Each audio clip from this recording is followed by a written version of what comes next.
prasadam inside. Inside means outside. But if the weather is too cold, then we'll just serve the prasadam in 2 cups and you can take it in our place. But still, we request everybody to have mask on when you come. There's no other restriction right now. Only we want to go is request to have mask on, that's it. And then you can come, and temple is open in the morning for Mangalarati, for evening Arati. You can come anytime. We just got recently newly painted the temple, and you can see it. I think we really thank the Gita Wise Foundation to sponsor this painting for the temple. So hopefully we'll have a very nice festival tomorrow and we'll get more devotees. So now we'll hear from Goparaj. Thank you all.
Sunday Feast Mahotsava ki Jai.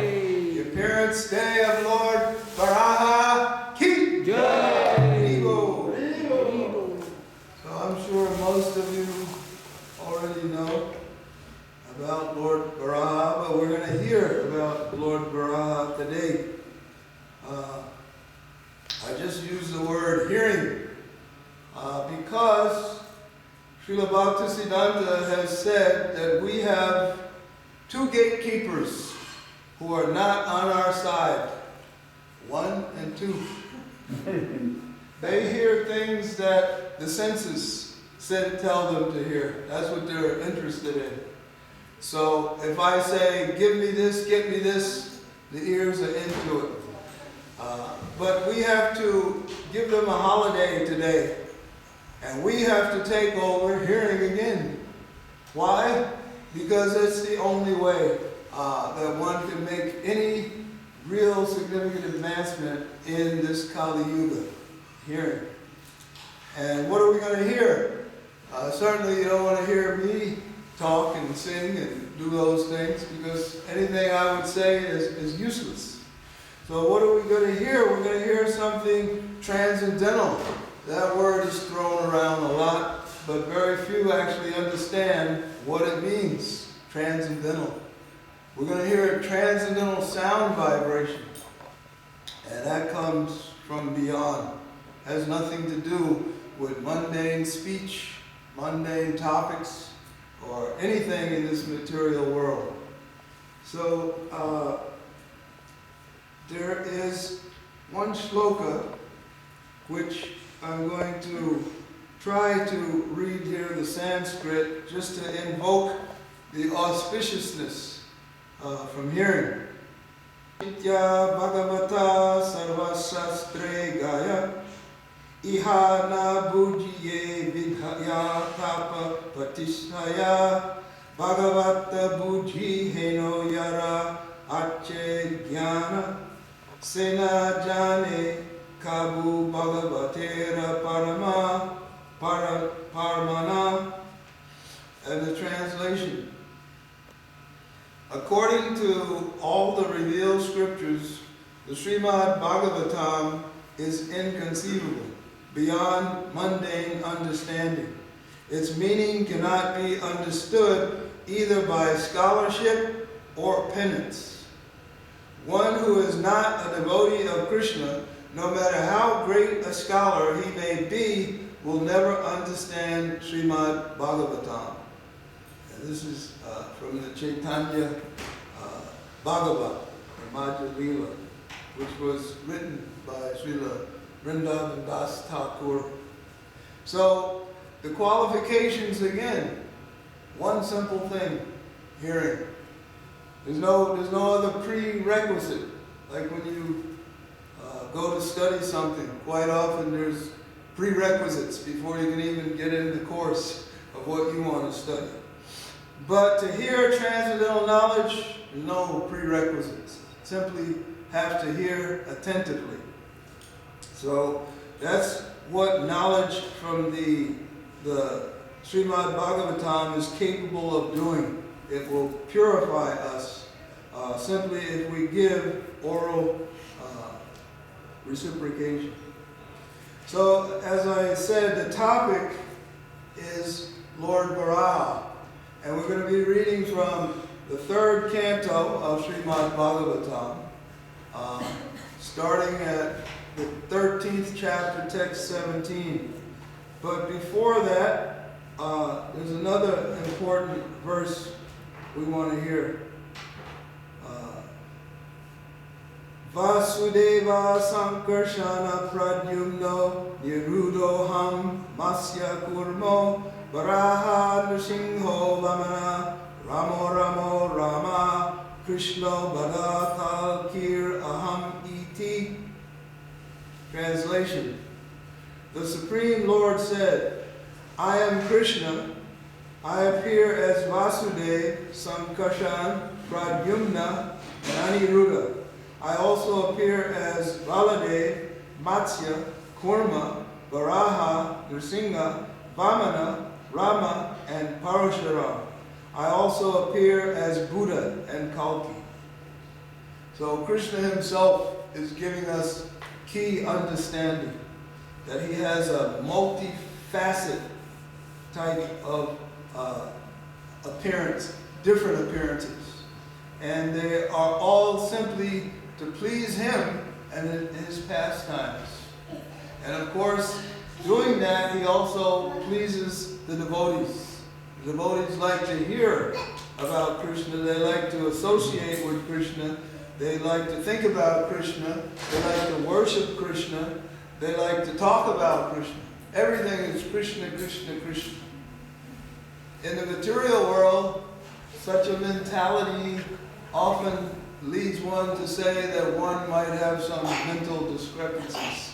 If he's so focused on one single idea, one single thing. But why is it not so here? Because Krishna is the sunam bonum, the sum total of everything. So when you focus on even a drop of that nectar, it's totally beyond the material concept. Again, before we get into the Bhagavatam, Srila Jiva Goswami has given a nice synopsis of, if I can find this here.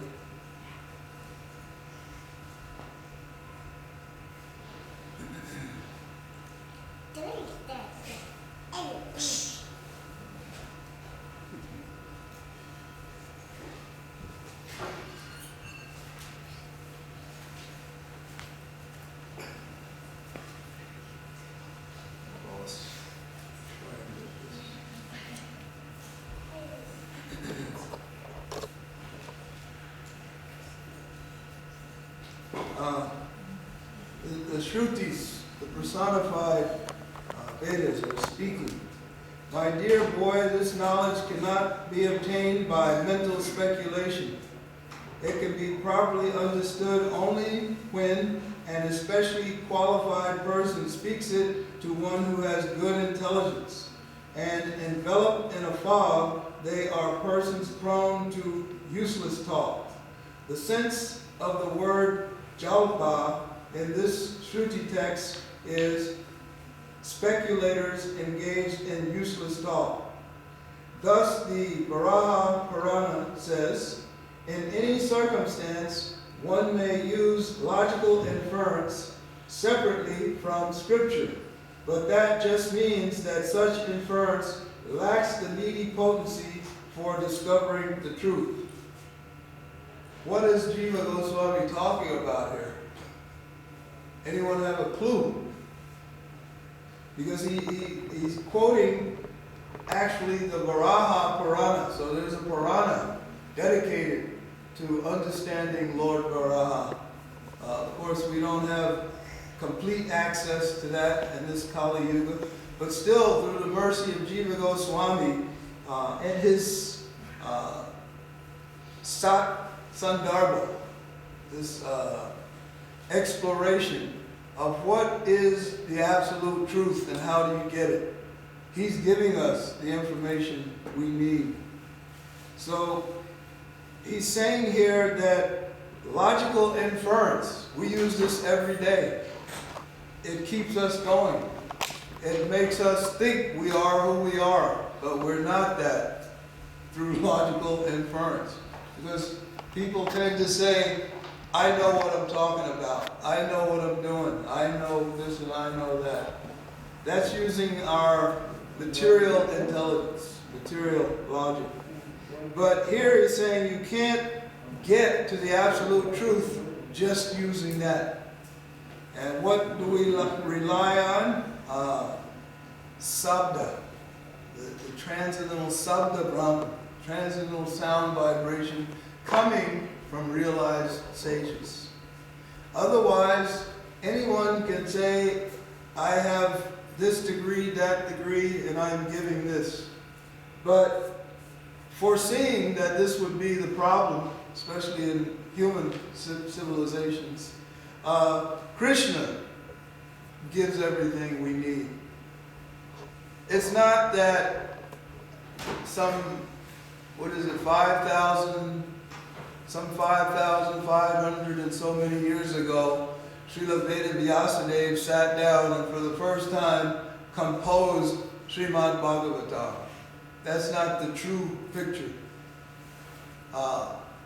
Krishna, even in the Bhagavad Gita, Krishna mentions that all the Vedas come from him. He spoke all the Vedas. But throughout the course of history, when it goes around the so-called clock of the different yugas, sometimes the transcendental knowledge appears to be lost, and Krishna will come and give it again. So this is what happens throughout the Srimad Bhagavatam. We will see what Krishna is delivering through his very erudite and saintly devotees. So we'll begin here in the third canto. I'll read the first verse. I won't chant the Sanskrit to all of them, just for the sake of time. This is 3:13, text 17. Sridatto me shatir barbi klavyamana rasangata atata kim anusteyam asamadhi sarga yojitai yasyatam hridayat asam sa isho viduhatu me. The translation. Brahma thought, while I have been engaged in the process of creation, the earth has been inundated by a deluge and has gone down into the depths of the ocean. What can we do who are engaged in this matter of creation? It is best to let the Almighty Lord direct us. Srila Prabhupada gives a short purport. The devotees of the Lord, who are all confidential servitors, are sometimes perplexed in the discharge of their respective duties, but they are never discouraged. They have full faith in the Lord, and He paves the way for the smooth progress of devotees' duty. So, someone as intellectually erudite as Brahma can also become confused, not know what to do, as we will see as we go on. And he's with an assembly of very erudite personalities, and they're engaged. He specifically was engaged in reviving everything in this material universe. But here he says the earth has become polluted. So with our mundane logic, mundane thinking, we can't see this. It becomes like, oh, they're talking mythology, talking some fairy tale. Because we have a limited capacity, limited understanding. It's very difficult to imagine the entire earth covered. But we're not talking about one of the oceans on the earth. In the material creation, the lower half, the whole lower half is water, the Garbhodaka ocean. And that's where the demons had pushed the earth planet. Shouldn't be there, it should be in this specific orbit. But nevertheless, it had happened, and these great sages, including Brahma, are wondering what to do. In our own day-to-day lives, sometimes we might be perplexed. What to do? How to get through a situation? Well, the answer is always in the Shastra. That's what we have to rely on. So Lord Brahma continues. I'm just going to read this shloka in English. O sinless Vidura, all of a sudden, while Brahma was engaged in thinking, a small form of a boar came out of his nostril. The measurement of the creature was not more than the upper portion of a thumb. We all have a thumb. So, Lord Varaha initially appeared from the breathing of Lord Brahma, and he was just about that big. Almost insignificant, one would think. Text 19. O descendant of Bharat, while Brahma was observing him, the boar became situated in the sky in a wonderful manifestation, as gigantic as a great elephant. So, boom, within a second, we're not looking at the little thumb anymore. Varaha expands very quickly. Text 20. Struck with wonder at observing the wonderful boar-like form in the sky, Brahma, with great brahmanas like Marichi, as well as the Kumaras and Manu, began to argue in various ways. Text 21. Is this some extraordinary entity come in the presence of a boar? Is it very wonderful that he has come from my nose? Here, I'll leave it to your imagination. Can you imagine such a thing happening right in front of you? What would you think? So even Lord Brahma and these great sages, since this had not happened before, they're thinking, who could do something like this? Text 22. First of all, this boar was seen no bigger than the tip of a thumb, and within a moment he was as large as a stone. My mind is perturbed. Is he the Supreme Personality of Godhead, Vishnu?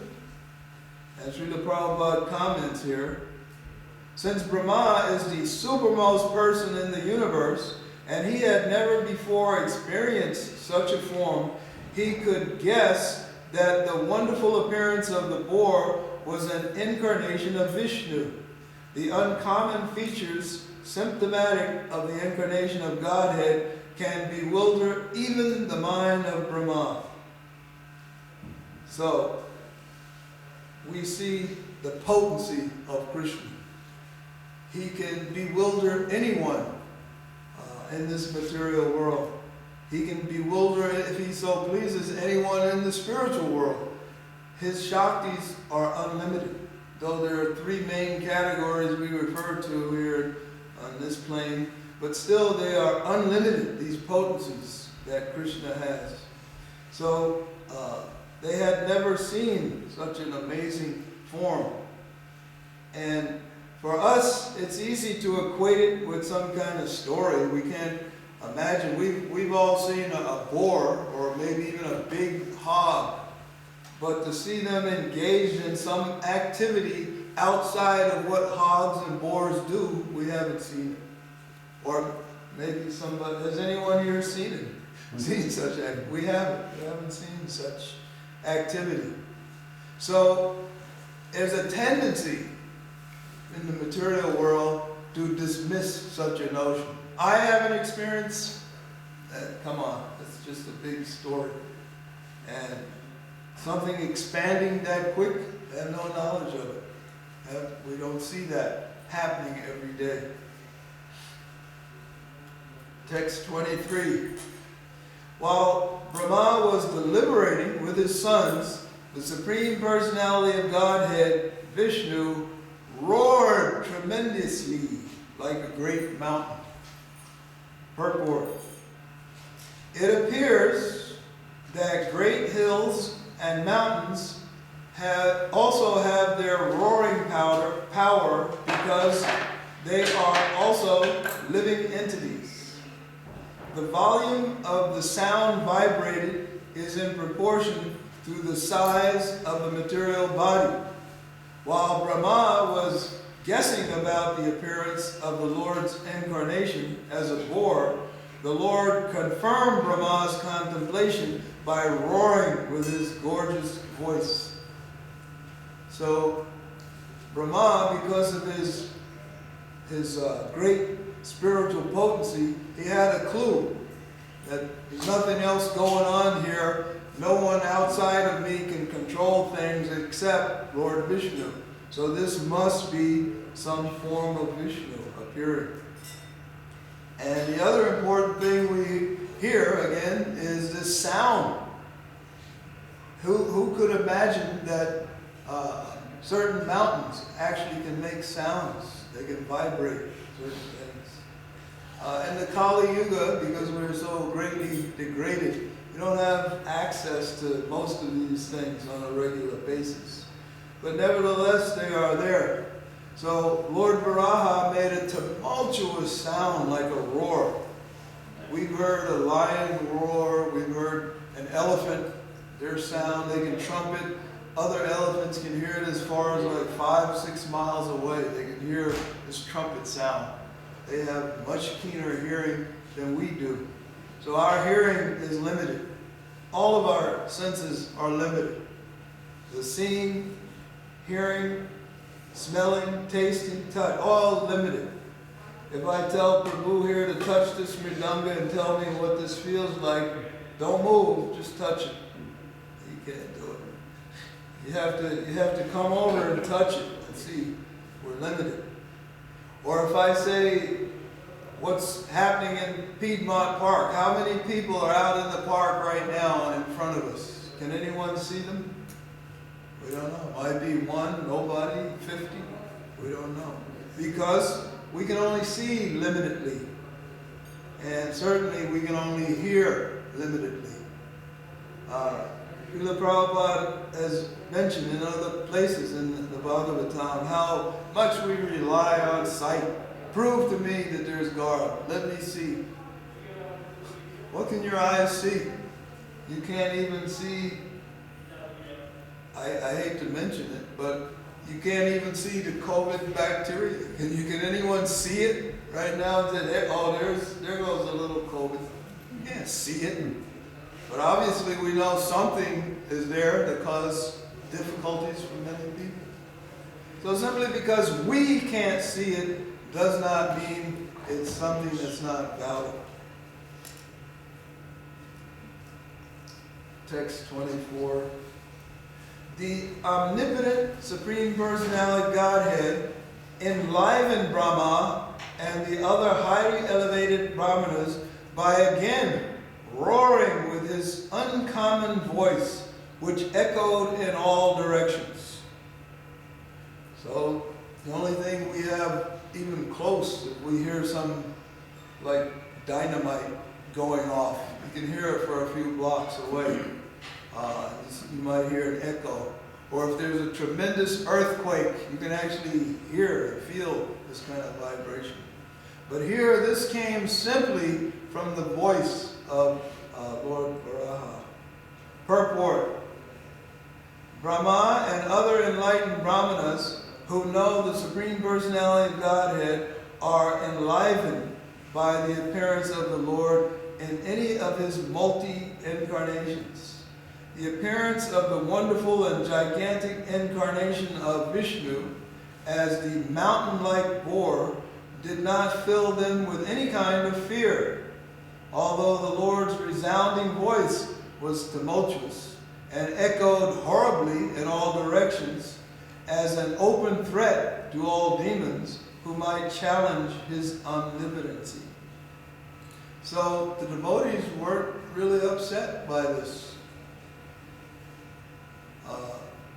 sound, but it put trembling in the demons. They knew something was coming that they couldn't control, something they couldn't get their hands on.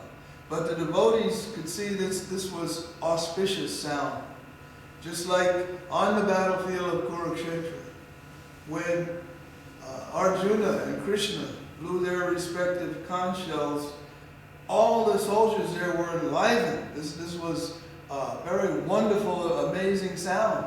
And to be on Arjuna's side with the Pandavas and Krishna's side, it like gave you great relief. But on the opposite side, what happened with Duryodhana and his camp? That sound put some fear in their hearts. So transcendental sound has that capability. Even in the material world, when we hear some big, loud noise, it disturbs.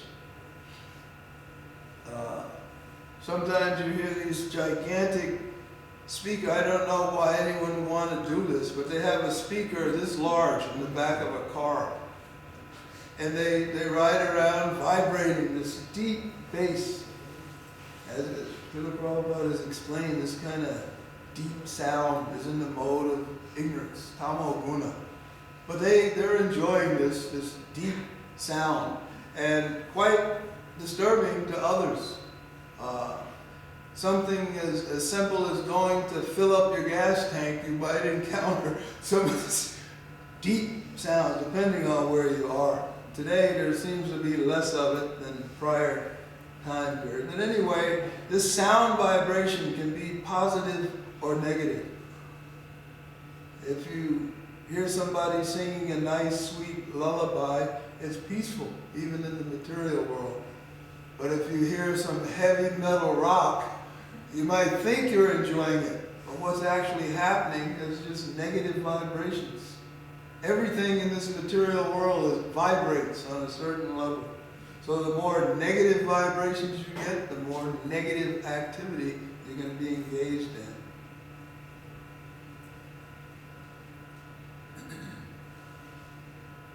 Text 25. When the great sages and thinkers who are residents of Janaloka, Tapaloka, and Satyaloka heard the tumultuous voice of Lord War, which was the all-auspicious sound of the all-merciful Lord, they chanted auspicious chants from the 3 Vedas. Purport. The word Maya, Maya is very significant in this verse. Maya means mercy, it means specific knowledge, and also illusion. Therefore, Lord War is everything. He is merciful, he is all knowledge, and he is illusion also. The sound which he vibrated as the boar incarnation was answered by the Vedic hymns of the great sages in the planets Janaloka, Tapaloka, and Satyaloka. The highest intellectual and pious living entities live in those planets. And when they heard the extraordinary voice of the boar, they could understand that the specific sound was vibrated by the Lord and no one else. So, the higher planets, we don't, in Kali Yuga again, we don't have access to it. Certainly we can pretend, but we can't even enter the moon planet. Some tend to think, I'm not going to get off into that topic, but some tend to think that we've gone to the moon and that we can plant a flag and it becomes ours. This is simply, as Srila Prabhu would say, a poor fund of knowledge. But in Janaloka, way up there, their planetary systems, we have no idea where they are. We just know that they're above us. They're still in the material world, material realm. Satyaloka, although that's the residence of Lord Brahma, the highest planet in this system. Certainly we can't access that. But they were able to hear in all those different regions this vibration. At this point, remember, this is happening on the Earth planet. So it's quite amazing that these sages realize this. Srila Prabhupada continues. Therefore, they replied by praying to the Lord with Vedic hymns. The Earth planet was submerged in the mire, but on hearing the sound of the Lord, the inhabitants of the higher planets were all jubilant, because they knew that the Lord was there to deliver the earth. Therefore Brahma and all the sages, such as Bhrigu, Brahma's older son, and learned Brahmanas, were enlivened, and they concertedly joined in praising the Lord with the transcendental vibrations of the Vedic hymns. The most important is the Brihad Naradiya Purana verse, which reads, Hare Krishna, Krishna Krishna, Hare Hare, Hare Rama, Rama Rama, Hare Hare. So that is the highest vibration. And that is the key to our success, actually. This vibrating of the transcendental sound of Krishna. I'm sure we've all heard before that Krishna is not different than his name, his form, his paraphernalia, his associates, his place of residence. Everything about Krishna is Krishna. In the material world, it's just the opposite. My home is such and such many miles from here. I can't sit there now and do anything. Also, I can't hear anything outside of what's in this room. But Krishna is totally different. His transcendental Archa Vigraha, the appearance of the deity is not different than Krishna. Until we get on that platform, we might see some differences.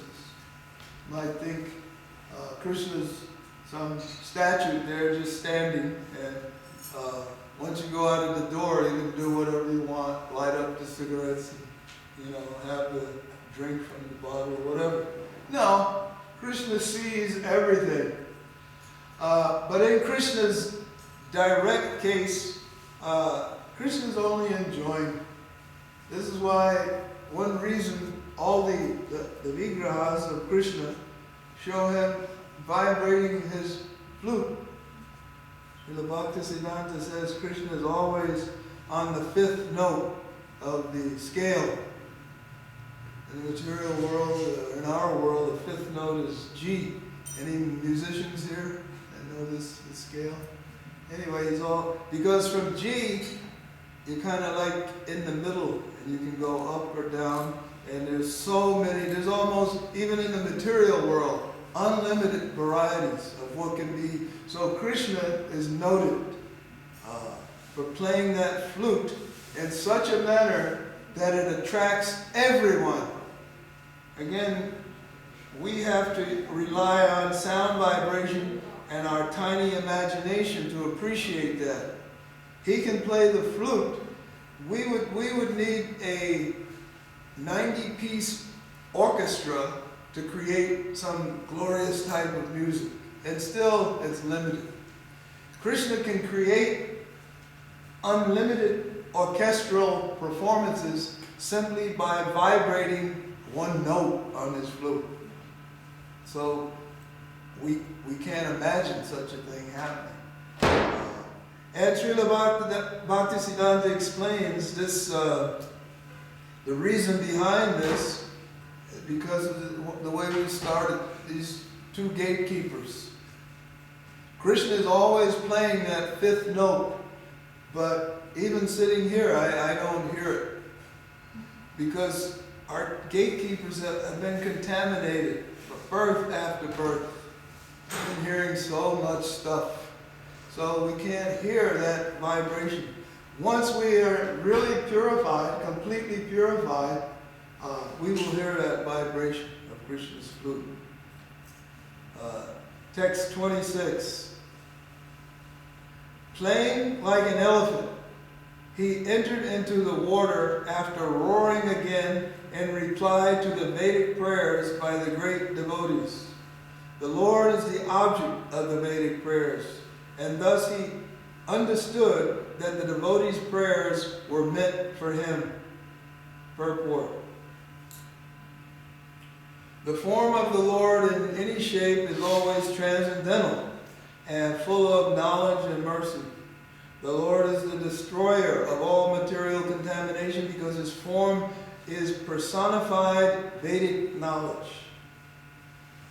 Srila Prabhupada has a way of stating things. His form is personified Vedic knowledge. So our little conclusion from that can be that Krishna is everything. And if you have Krishna, you have everything. And yet Krishna continuously is this beautiful, unimaginable personality. How amazing. All the Vedas worship the transcendental form of the Lord. In the Vedic mantras, the devotees request the Lord to remove the glaring effulgence because it covers his real face. That is the version of the Upanishad. The Lord has no material form, but his form is always understood in terms of the Vedas. The Vedas are said to be the breath of the Lord, and that breath was inhaled by Brahma, the original student of the Vedas. The breathing from the nostril of Brahma caused the appearance of Lord Boar, and therefore the Boar incarnation of the Lord is the personified Vedas.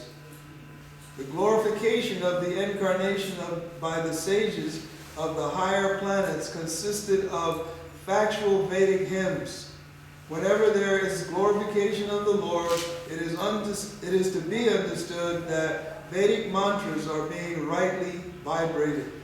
The Lord was therefore pleased when such Vedic mantras were chanted, and to encourage his pure devotees, he roared once more and entered the water to rescue the submerged earth.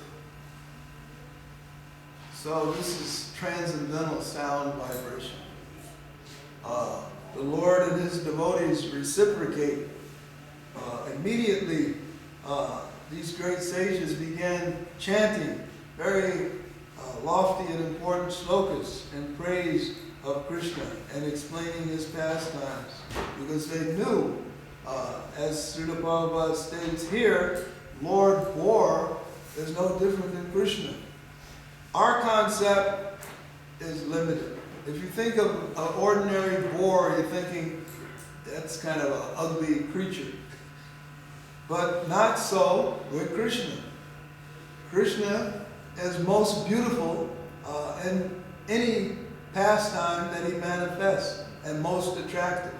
So we can see our limitations when we begin to compare what we know and think that we know when it comes to understanding the term God. You might hear God is great. Yeah, he's great. But how is he great? Only the Vedas can describe some portion of how great he is. What does great mean? We just heard a beautiful example coming from the Bhagavatam. A tiny form from the nostril of Brahma came out, immediately expanded the size of like a mountain, a huge stone, and then began to roar with a transcendental sound. Sometimes English and many other languages are limited, even where we use the word roar. So that's kind of used with animals. A lion roars, a tiger might growl. But here, this transcendental form of the Lord vibrated. We vibrate every day. You know, hello John, how you doing, Mary? Where can I get this? I want my drink. I'm going to Kroger. I'm going here, I'm going. We vibrate things every day, different things. Those vibrations are very limited. And if we rely only on that type of vibration, that keeps us in the material world. So we have to rely on the transcendental vibration. That's what's meant by transcendental. Let's see, there's another sloka in this passage. This is text 27. Before entering the water to rescue the earth, Lord Bor flew in the sky, slashing his tail, his hard hairs quivering. His very glance was luminous, and he scattered the clouds in the sky with his hooves and his glittering white tusks. So this amazing form is now like flying. We know that an ordinary boar can't fly. You know. Sometimes in English you hear this expression, when pigs fly. Pigs don't fly. We know they're not going to. But here, something totally different. This incarnation of Krishna was having a nice time. You can imagine the only thing we see in the sky now are clouds we can see. And sometimes when big planes go, we see the contrails, they leave. So imagine this giant form just diving in and out of these things, kicking them aside, scattering these things.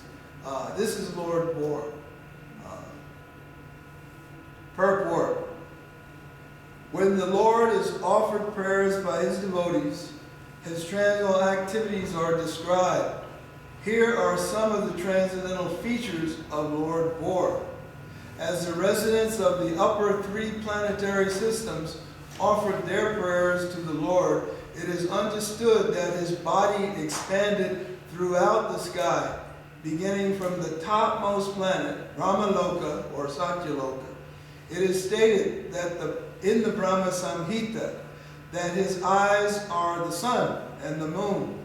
Therefore, his very glance over the sky was as illuminating as the sun or the moon. The Lord is described herein as Mahidra, which means either big mountain or it means the sustainer of the earth. In other words, the Lord's body was as big and hard as the Himalayan mountains. Otherwise, how was it possible that he kept the entire earth on the support of his white tusks?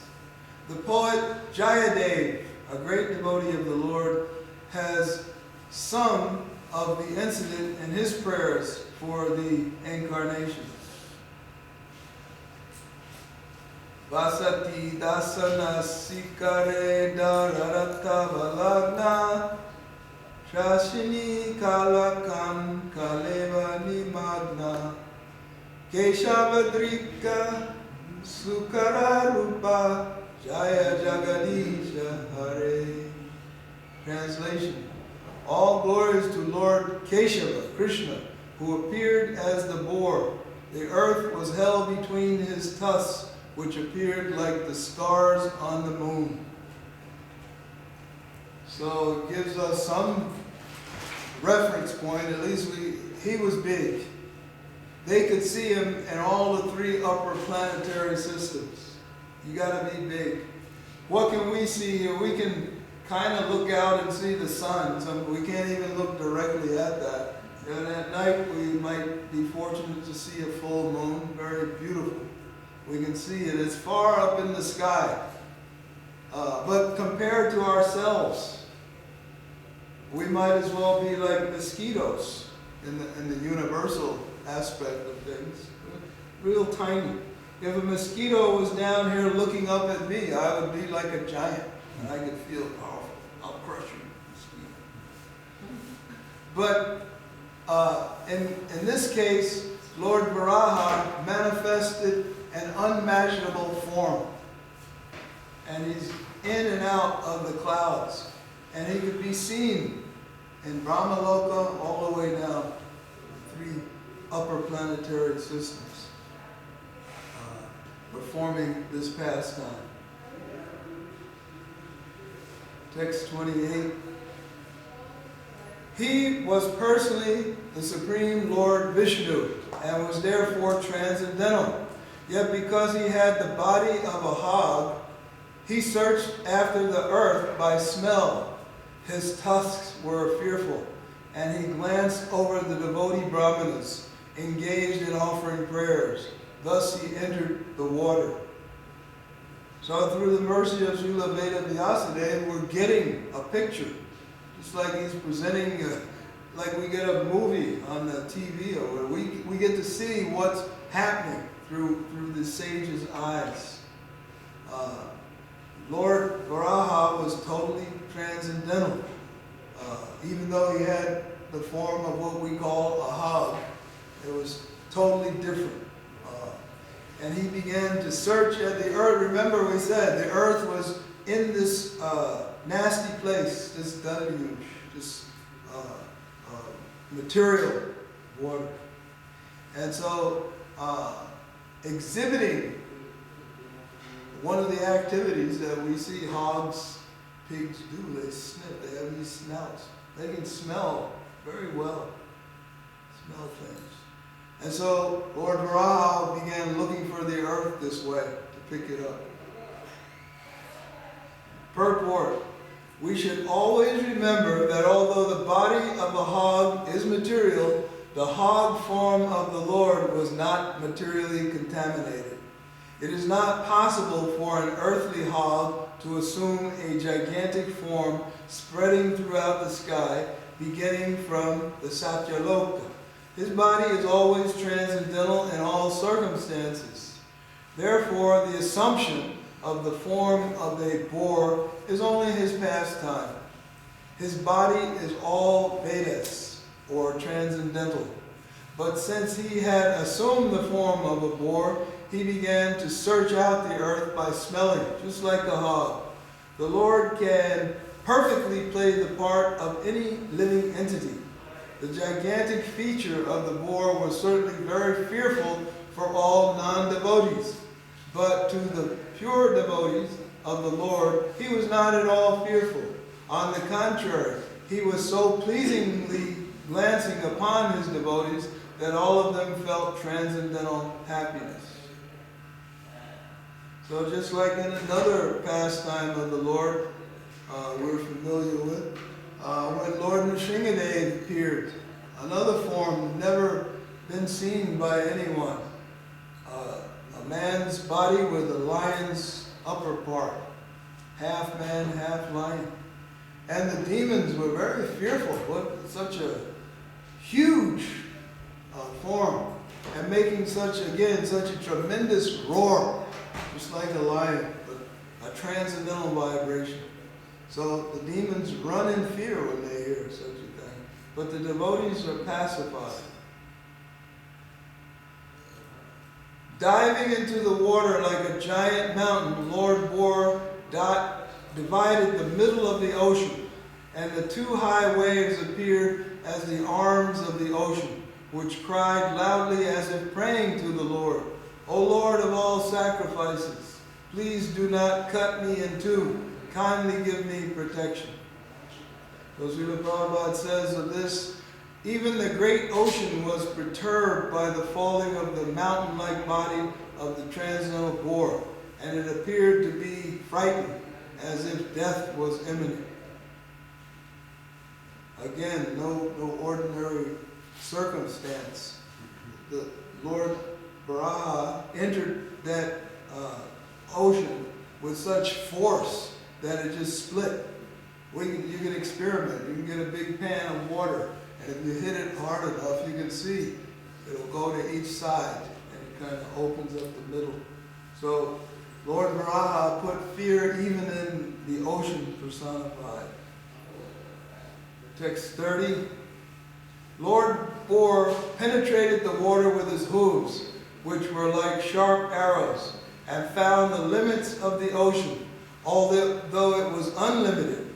He saw the earth, the resting place for all living beings, lying as if it was in the beginning of creation, and he personally lifted it.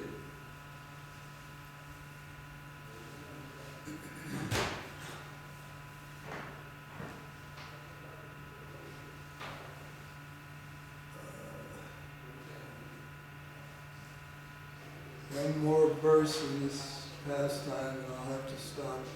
Text 31. Lord Bor very easily took the earth on his tusks and got it out of the water. Thus he appeared very splendid.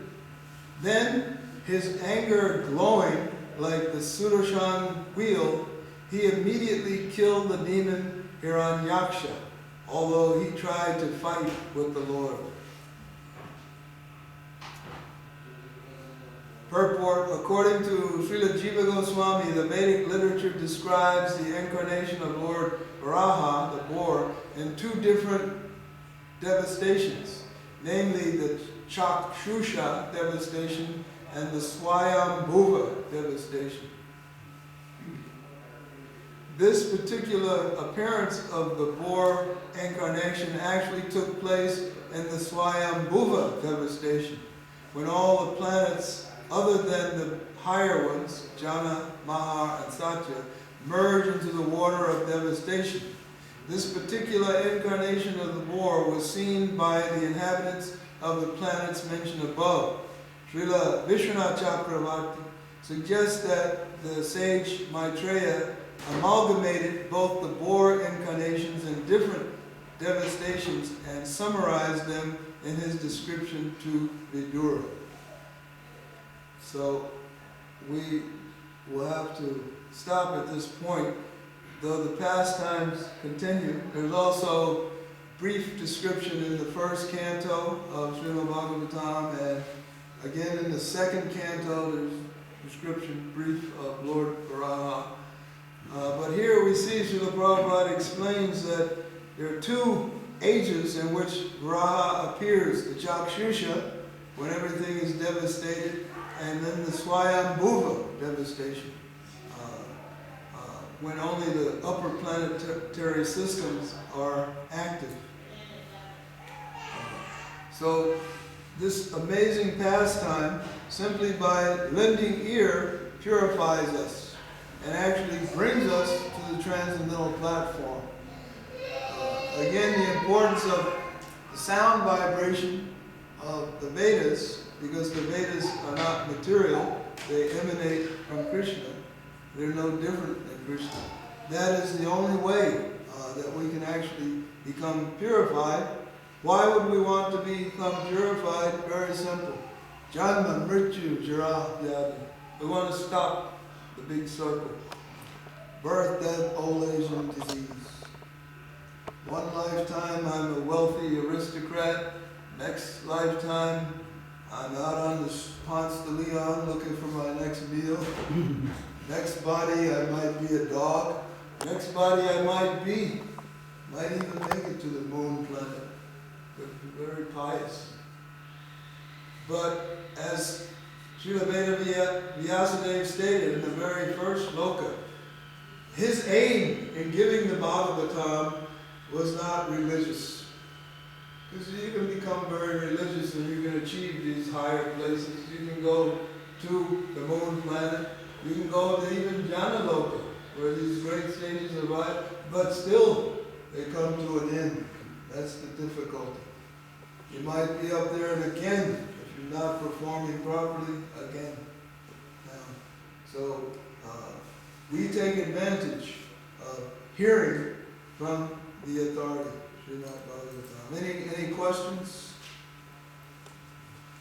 Comments? Thoughts? Doubts?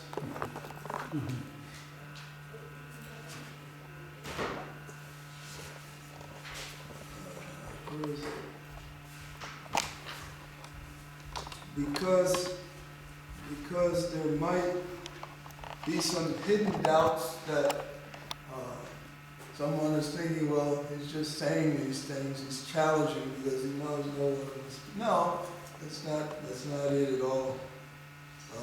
In his Sandarbha, Srila Jiva Goswami explains one important thing, though there are many, how we can utilize our intelligence and our abilities. I will read the translation of this shloka. It's from the Tattva Sandarbha, which is the first of the Sandarbhas. Tattva means truth.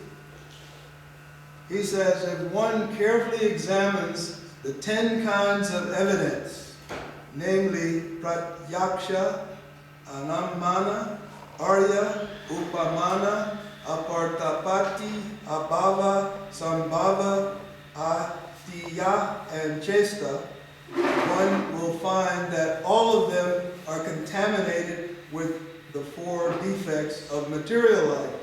What are those 4 defects?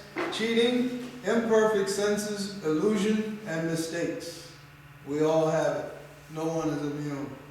Cheating, there's a tendency in everybody to cheat. Imperfect senses, like we just mentioned, all of them, sight, hearing, sound, touch, they're all limited. Illusion. Sometimes we see something and we think it's one thing and it's something else. Srila Prabhupada in the Bhagavatam mentions, seeing in the corner you look and you see a rope and you think it's a snake. Or you see a snake and you think it's the rope you want. Don't go pick it up. So those four imperfections. He says, therefore, of all of these, revelation, Shruti, is considered to be superior, for it is above the 4 defects. Shruti is therefore the root of all evidence. This is from the Tattva Sandarbha. And then, in corroboration of this, Lord Chaitanya speaks in the Madhya Lila, although there is other evidence, the evidence given in the Vedic version must be taken as foremost. Vedic versions understood directly are first-class evidence. Conch shells and cow dung are nothing but the bones and stool of certain entities. But according to the Vedic version, they are both considered very pure. The Vedic statements are self-evident. Whatever they state must be accepted. If we interpret according to our own imagination, the authority of the Veda is immediately lost. We'll stop on that. Food for thought. Any questions? Thank you very much. Srila Prabhupada ki jai. So, Sweta Prabhu is coming. Announcements. Yes, Goparaj Prabhu ki jai. Nice, wonderful ashrams of Varaha Dev.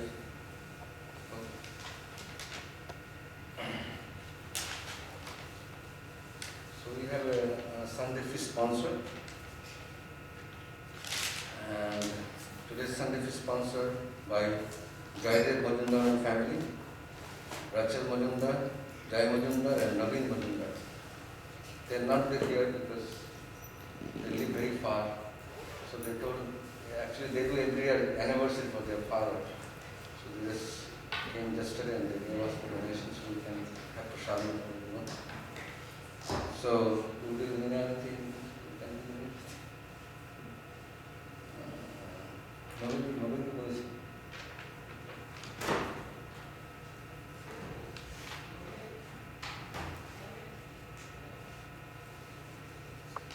Father Niranjan Majumdar, and he's saying he was a devotee of Lord Krishna in Bangladesh, and he has also a nice beautiful temple, and they do a lot of worship, a lot of charitable work they do. So, but his whole families are here in Atlanta for last almost 20 years, and they also been our Iskcon member for this temple for last 12 years. They've been supporting to maintain the daily seva here. So we're really thankful for this family, for sponsoring Sunday feast. So please come.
Hare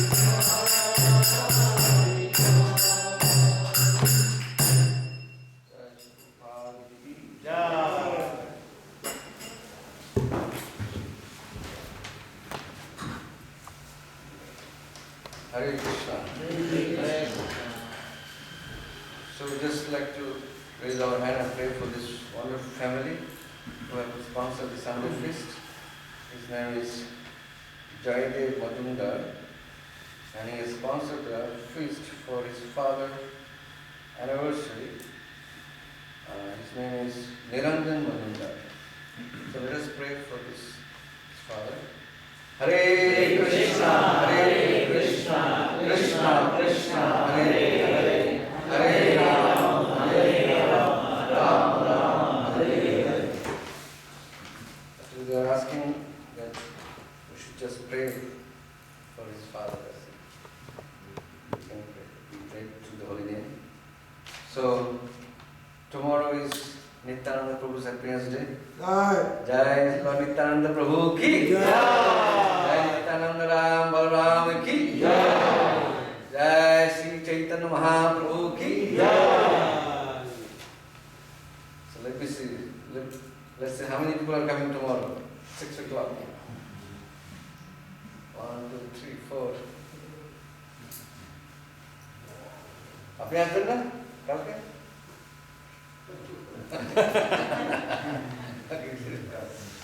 So we're expecting, we're cooking for 200 people, yeah?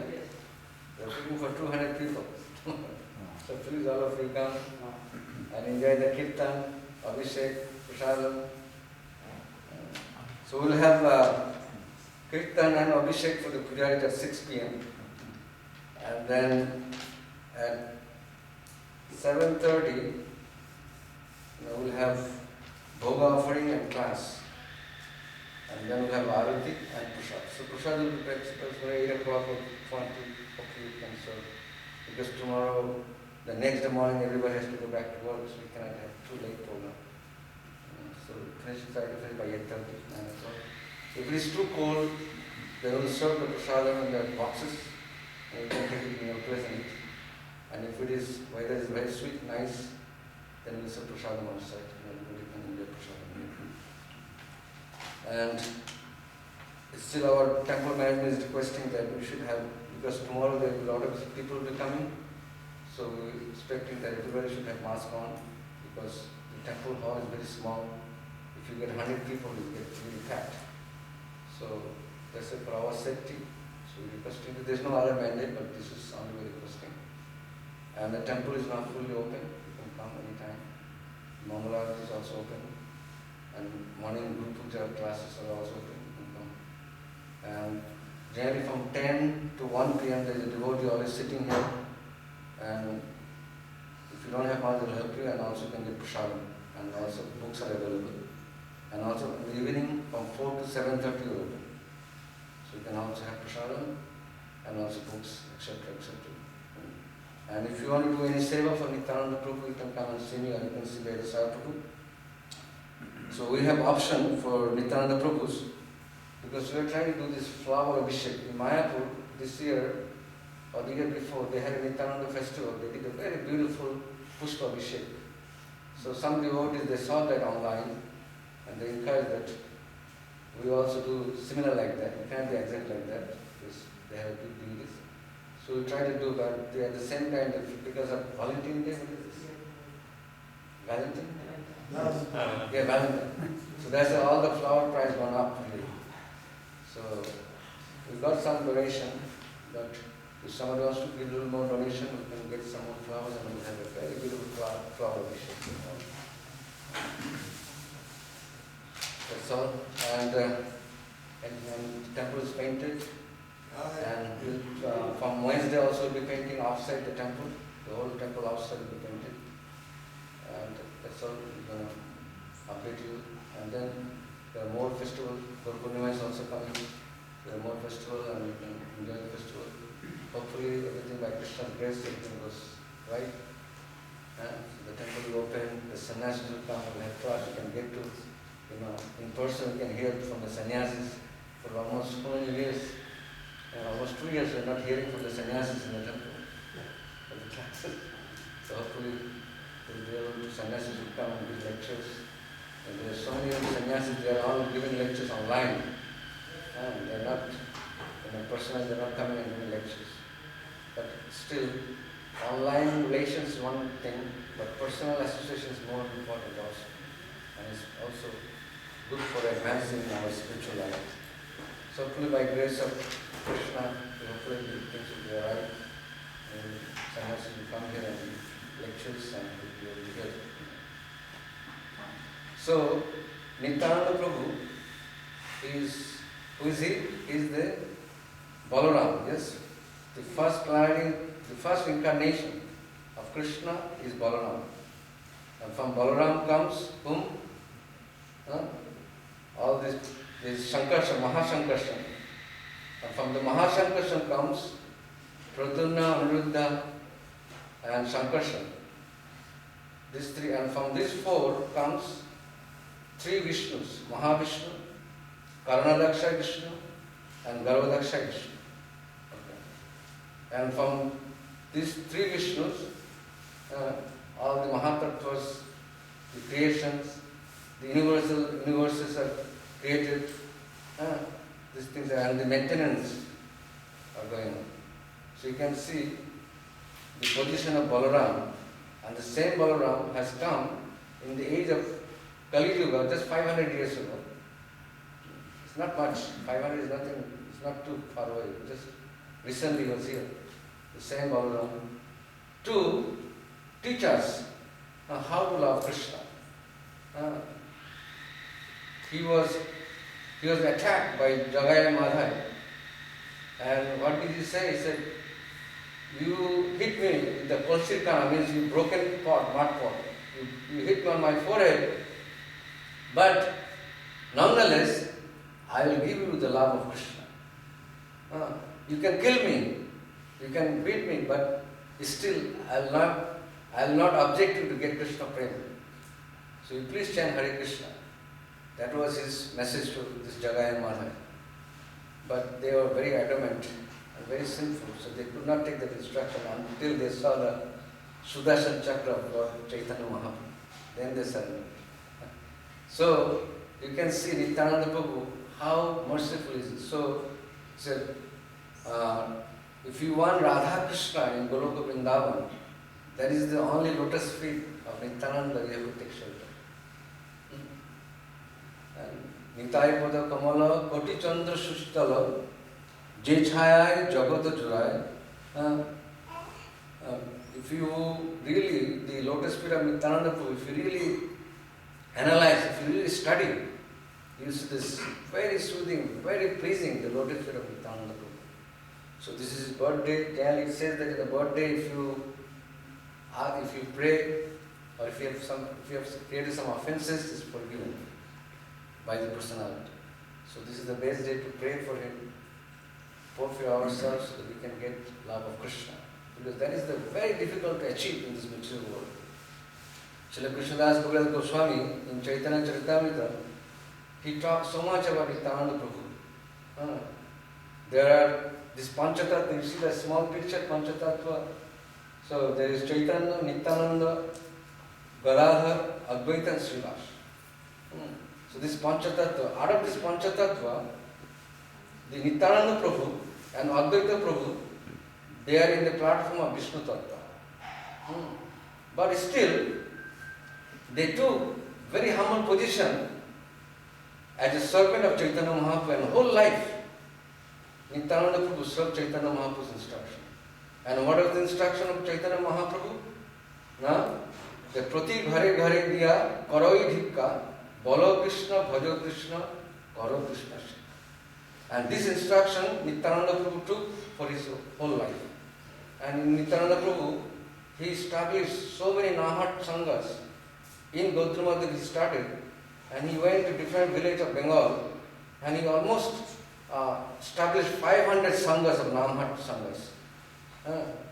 And those 500 Nahat Sanghas, they increased their preaching, and they did another 500. And that 500 did another 500. This said, thousands of people became devotees in Bengal during the time of Nityananda Prabhu. So you can see how Nityananda Prabhu, he really, in his heart, he wanted the people of this age, how they can take advantage of Krishna prema. Because, and in this age, generally Krishna, Chaitanya Mahaprabhu, Nityananda Prabhu, they don't come in every Kali Yuga. They only come after 1000 Dibba Yugas. And when that Dibba Yuga, when Krishna comes, then only Nityananda Prabhu and Chaitanya Mahaprabhu comes. So we are very fortunate to be in this age of Kali Yuga because we are in the era of Chaitanya and Nityananda. So you should be very thankful and take the opportunity. Don't miss it. Just give one life. You have gotten many lives. You know, your soul has been gone through. So just give one life to Nityananda Prabhu. And you will see. You'll be very happy. Your life will be happy in this world and will be happy in the next world in the spiritual world. Thank you very much. Hare Krishna. Final darshan. We have to serve prasadam from here, from the Tuka box to go.